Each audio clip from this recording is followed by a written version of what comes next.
You're watching Reality Check. The rise of the Taliban has created new fault lines in India's always volatile social and political fabric. On one hand, there are concerns that a section of Indian Muslims might be sympathetic to the Taliban. On the other hand, concerns that the Taliban's rise could be used, in fact is already being used, to stoke an already active climate of Islamophobia in this country. Joining me on the show is Naseeruddin Shah, who's one of India's most accomplished actors. Naseer sir, thank you so much indeed for joining us. I don't want to labor the point over the video too much. I know you've given several interviews on it. But I want to ask you this, that in ordinary times, Naseer sir, it should be totally possible to call out Taliban sympathizers here and also call out those using the Taliban to incite hate in this country. But this is not an ordinary time in India, as we know. Does that make this somewhat more of a tightrope walk? How do you see this sort of dilemma? Or is it a dilemma at all? Not for me. But as you said, it's not an ordinary time. This is a time when there's an atmosphere of hate, the bottled hate being released very easily, people just waiting to take offense at anything. If people had only listened carefully to my first statement, they would realize there's nothing to get their knickers in a twist about. What I said was perfectly reasonable because the history of the Taliban tells us to be wary. Yes. No matter how many promises they may now make for moderation, which I don't think they will live up to, and it's happening. Women are being banned from sports, women will soon get banned from education, women will soon get banned from public life. I don't think this is a desirable state of affairs anywhere. And that is why I decided to speak up about it and state what I felt. And what saddened me was the fact that there are sections of the Muslim community, not only in India, I assume, in other places as well perhaps, who are in agreement. Or maybe I should not have used the word celebration because there was no celebration. And my statement was completely misunderstood. And of course the Muslims clambered onto the hate bandwagon and started berating me for having accused all Muslims across the board, which is not what I did. I'm not foolish enough to accuse people en masse, and that en masse thing never happens in any case. I was referring to those like the gentleman from the Muslim Personal Law Board, whose name I forget right now, who openly made a statement. And I think he was not speaking for himself alone. I'm sure there must have been others in agreement with him. Sure. And others who did not feel it was the right time or it was not their place to speak up, but who do harbor this conviction. Right. That the law of the ulama must be followed, and this has got to be a Sharia. It's a good thing. Now, I'm not getting into that kind of an argument, but as I said, the past history of the Taliban generally it should make us pretty anxious, particularly with the impending fall, or the fall as they have claimed, of Panjshir, which is just next to the POK, and who knows what the next step will be. I also have received pats on the back from the Hindu right wing for having said these things, because they assume that here's a Muslim attacking his own religion, how wonderful. I don't need any such commendation from people, and those who are feeling happy about what I said are welcome to do so. I do not need their congratulations, and I am sorry for those who are getting rabidly angry at what I said. Right. That's a fair point. But I think the question is, like you said, a couple of things. As you said that you were obviously not speaking for the whole community. You weren't making sweeping generalizations.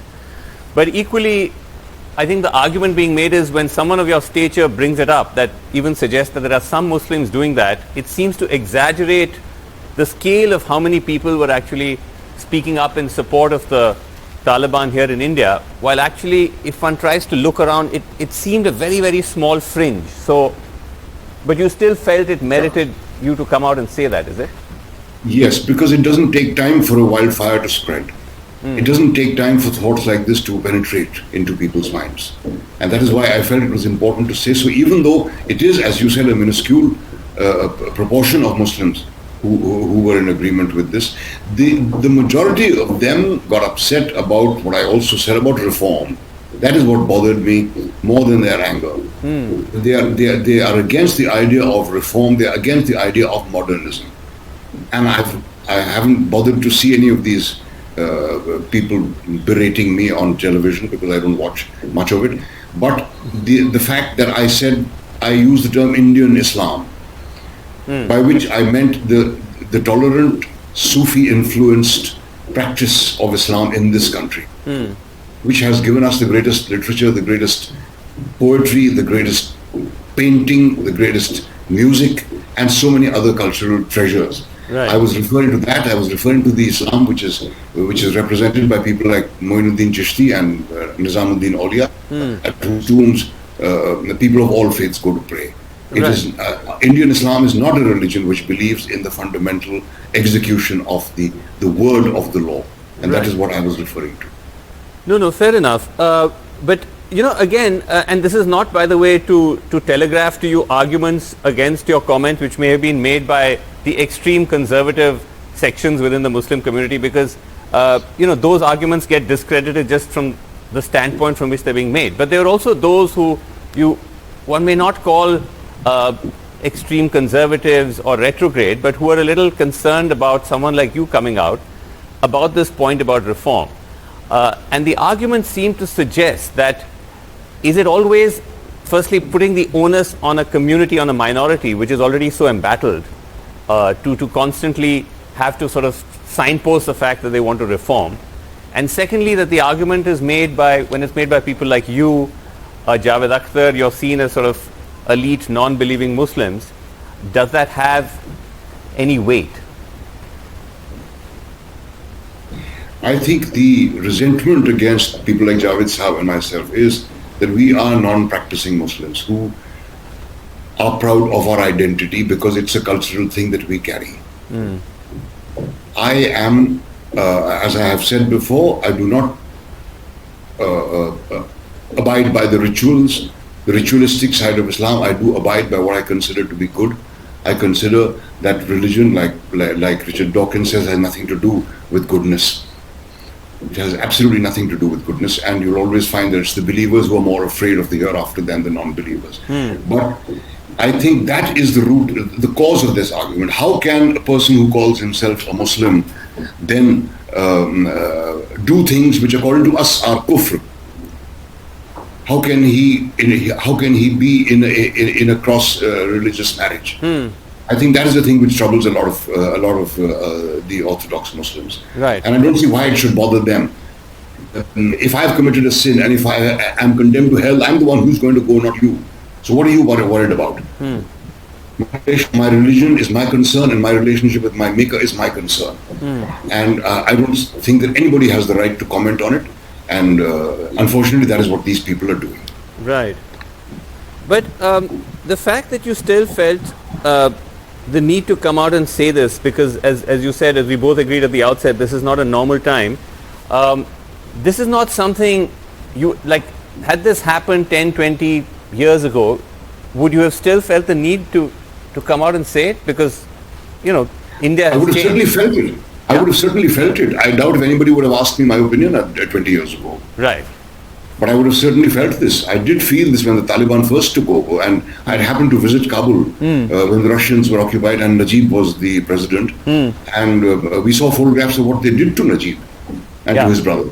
Yes. And I was completely appalled and horrified at what I saw. Whether he was a puppet of the Russians or not, this is no way to treat another human being. I was absolutely livid at the destruction of the Bamiyan Buddhas. I was also very angry at the way women were being treated. The women were being subjugated. But then this seems to be, this patriarchy taking over is another phenomenon that's happening worldwide. What is this love jihad thing but a display of patriarchy? Sure. Assuming that women have no brains and they should not be trusted and they can be won over, and a girl should not have mobile phone. What kind of absolute nonsense is this? Where are we receding to? Right. So you're saying you would have said this earlier and it wouldn't have had the same kind of backlash. But tell us about that earlier time, because you've spoken about this in your interviews as well, that that you when you were coming up in the film world, your family, your brothers, an accomplished member of the Indian Army and so on. At that time, it was a different time. That you never had to actually face the kind of discrimination that perhaps members of the community are facing now. I don't know if the Muslim community is facing discrimination even now in the film industry. Okay. I think our contribution is way too important. There's only one God that's worshipped in the film industry, and that is Mammon. So I think that the amount of revenue you can generate makes for the amount of respect that you receive in this industry. The Right. three Khans are still at the very top. They are unchallenged and they are still delivering. So if this were an en masse move against the Muslim community, a lot of people among the Muslims, the music directors, for example, the fight masters, for example, the stuntmen, a lot of the dancer girls, a lot of the singers, they are Muslim and they have always been. You cannot wipe out the legacy of a Muhammad Rafi or a Naushad or a Mehboob Khan. Right. It's there forever. And I have personally, to answer your question, I have never felt any discrimination against me. I was advised at the beginning of my career to change my name. Nobody said it's because it's a Muslim name. So obviously a Muslim name. But they said, no, it's too long, it's too complex, all that sort of stuff. And I said, no, I will not change my name. It's the name my parents gave me and I'm proud of it. And I kept it and it did not make a difference. I don't think my career would have been any different had I called myself Anil Kumar or something like that, which I had no intention of doing ever. And neither my father, who was in the provincial civil service, who was in charge of the Ajmer Dargah, or a brother of mine, eldest, who worked in a multinational all his life. Yes. And my other brother Zamir, who was in the army and went right up to the post of deputy commander-in-chief, has ever felt any discrimination, and he was always very proud of the fact that there is no political color in the army. And I've always felt that about the film industry as well. There is no religious color, as I said, because the God that's worshipped doesn't have, everybody believes in him. Let us say. Okay, there may not be. Okay, so you're saying the film industry still might be insulated from religious color, but that's not necessarily true of society in general, right? I mean, there is this bigotry and Islamophobia is rampant everywhere else. Yes, most harmless, completely harmless statements by Muslim leaders, by Muslim union members, Muslim students, etc. They are being penalized for. They are being locked up in jail. Whereas openly violent people, open statements about perpetrating violence on the Muslim community, which are being made by several members of the right-wing community, they are not being even castigated. They're not even being commented upon, let alone for these guys being taken to task. So you cannot deny that there is some sort of a wheels within wheels at work over here. I am fortunate enough never to have felt the heat myself, but there are members of my community who are less privileged than me who have had to. But Naseer Saab, you may not have felt discrimination as such, but surely because you've been quite outspoken in the past about these kinds of statements and hateful speeches and comments and so on and lynchings, etc. You have faced a kind of backlash to that, right? You've had threats and people telling you to go to Pakistan and whatnot. Yeah. That's happened. Yeah, one guy actually sent me a ticket. Fully refundable, by the way, which I photographed and kept. Bombay to Colombo, Colombo to Karachi. I didn't bother to take his invitation. No, that's really funny. Go to Pakistan. I mean, what is there in Pakistan? We have more Muslims in India than there are in Pakistan. And what am I going to go there for? But but this is the thing I wanted to ask you, that of course you may be right to say that Islamophobia is not leaked into the film industry per se, but the fact that you do get threats if you speak out, there are some of you who do, like you speak out, Javed Akhtar, others speak out, but so many of the other bigger stars don't. The Khans don't. What, Yeah, but so is that, no, you think that's because they're worried, or how? What? obviously they're worried. Obviously they're worried because the extent of harassment that they'll be subjected to. I don't know whether what I should say about them. I cannot speak for them, but I can imagine they have so much to lose. They would be subjected to all manner of harassment, not just financial. It's not a question of them losing an endorsement or two. It's a question of their entire, establishments getting harassed, and that has been happening to people. And also the fact is that it's not only the Muslims who are getting flack. A person like Anand Patwardhan is getting threats and constantly is receiving flack and abuse from the right wingers for the opinions that he holds. So it's not just people like Javed Sahab and me. Right. It's anybody who dares to speak up against this growing right-wing mentality. And unfortunately, it seems to be growing on both sides. And it's growing even among the Christians. You have a Christian priest, a bishop yesterday, coming up with this brand new term called narcotics jihad. Now, who knows what will be? Friendship jihad will be next, I suppose. I saw that. I think he was in Kerala. But let me ask you this, that even if there's not outright bigotry and stuff, the fact that you have all these threats and intimidation, does that alter the way in which the film industry is behaving? I mean, is it altering the nature of the stories that are being told, the themes, the scripts? Are you seeing any of that?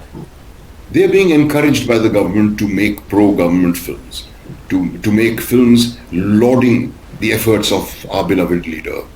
They are being encouraged and probably also being financed to a certain extent, and also being promised a clean chit if they make movies which are propaganda, to put it bluntly. This is happening.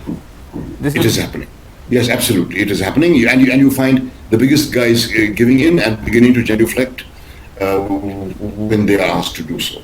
There was, in Nazi Germany also this was attempted, where the filmmakers of Germany who were outstanding, who were world class, were rounded up and asked to make films propagating the Nazi philosophy. Naseer sir, are you saying this like you have sort of anecdotal knowledge of this? Because, people could turn around and say, well, where's the proof? Well, I know I don't have any definite proof, but the kind of films that are coming out, by and large, the large ones, the big budget ones, I mean, they cannot disguise their jingoistic intentions. So I don't think I need to produce a certificate to say that this is happening. Just watch the movies that are being made and you will know. And this obviously worries you as both a citizen and as someone who's part of the film industry. It worries me a little bit, but I am optimistic that they will come around to their senses. And I think that the film industry, in the film industry, sooner or later, good sense will triumph. But personally, I want to ask you, are you anxious about your own, I don't know, just about yourself and your family? Because, yours is a multi-faith family. And your children, I don't know how they even identify themselves, but exactly. But in this time, when in school, when they were asked their religion, my sons came home and said, "What religion are we?" So Ratna told them, "You are Bhelpuris." Tell them you are a Bhelpuri if they are asked, "Are you a Hindu or are you a Muslim?" And that's what they've been saying, and they found that very amusing. Right. Is there a separate column for Bhelpuris? Yeah, exactly. They were asked to fill in their religion when they were 5 years old. And in the school, I was putting them in. I said, I refuse to fill in this column because I don't know what religion they are. They must decide that when they grow up, if they decide to have any religion at all. Right. So I'm not anxious about myself, as I said. My life is practically done. I've done whatever I wanted. There are a few things I still have on my bucket list, but I'm not worried about myself. I'm worried about them. I'm worried about their future. So to come back to where we started, you've spent some time clarifying what you meant, and I think those are fair points. So this kind of concern that when you're speaking about this section of extremist behavior or responses within the Muslim community at a time when the Muslim community is itself facing so much Islamophobia, this concern that this could actually make Muslims generally more vulnerable. You're saying that was never your intention. You were only speaking about a very specific section. Yes, exactly. I'm speaking of a specific section. Right. And the thing is that, the thing is that this thing about Muslims are afraid is not something many Muslims have said, and it's something I've certainly never said. They want us to feel afraid. The establishment wants us to be afraid, and that is why these gestures of threat towards us all, towards the Muslim community. And the fact that a statement I made, which was made out of concern, which was some years ago, where I talked about a cow's death being more important than a Hindu police officer's death, not a Muslim police officer. I got lambasted all over the place. And the fact that I said this, my concern about my children, was a huge sin that I made by saying this, and everybody said, this guy is afraid. I had not used the word afraid, but they kept on saying. I still get messages saying, are you still afraid?